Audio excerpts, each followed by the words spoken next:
This is Pat Lee, and you're listening to Math World.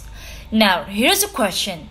Can you guess how the human hand, the petals of certain kinds of flowers, and even some famous paintings could be related mathematically?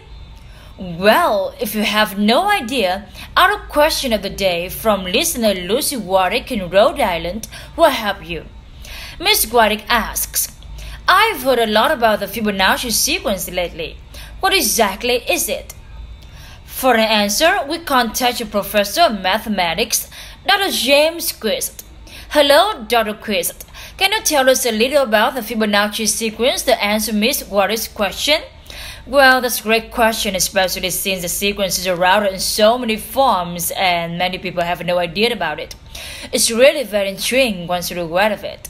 First, what the sequence is. It's a series of numbers, and in the sequence, each number is the sum of the preceding two numbers. In other words, you add two numbers together to get the next one. Let's look at the start of it. The numbers are 1, 1, 2, 3, 5, and 8. So, if we add the first two numbers, 1 and 1, we get 2, which is the third number.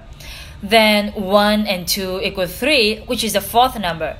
Then 2 and 3 equal 5, which is the fifth number, and so it continues.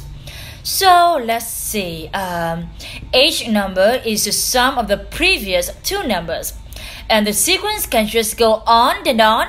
Yes, that's right. And what's so amazing about this is that the sequence shows up routed in so many ways. It appears in the natural world. Natural forms tend to reproduce the sequence. For example, flowers, pine cones, seashells. Look at the petals on a flower. They are more likely to be 5 petals than 4. The spirals and the seashell also involve numbers from the sequence. It's not easy to see as good flowers, but the measurements of the spiral are numbers of the sequence. Some people even mention the human hand when talking about the sequence. We have 2 hands. Each of these have 5 fingers, and each finger has 3 parts separated by 2 knuckles. All of these are numbers in the sequence. Maybe it's just a coincidence or maybe not. And not just in the natural world, it's also in the art world. It appears in a lot of art.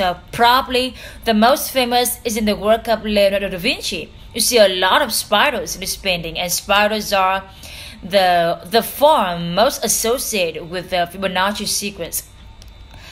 It also appears in music. One about speech is based on this sequence in the way the musical patterns repeat. Now, it's not clear whether it is consciously or not. Interesting. Who discovered all this?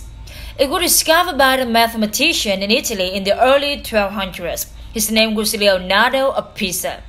But he called himself Fibonacci because his father's name was Bonacci. Anyway, he was an extraordinary mathematician. He actually introduced the decimal system to other mathematicians of the time. So, mathematicians have known about the sequence for a long time. Yes. Now, your listener said that she's heard a lot lately about the Fibonacci sequence. It seems like interest is there kind of comes and goes in popularity. Lately, it has been more popular. I think it's great. It's fascinating, and if it gets people interested in math and numbers, then all the better. It is fascinating. Thank you so much, Dr. Quist. You're welcome.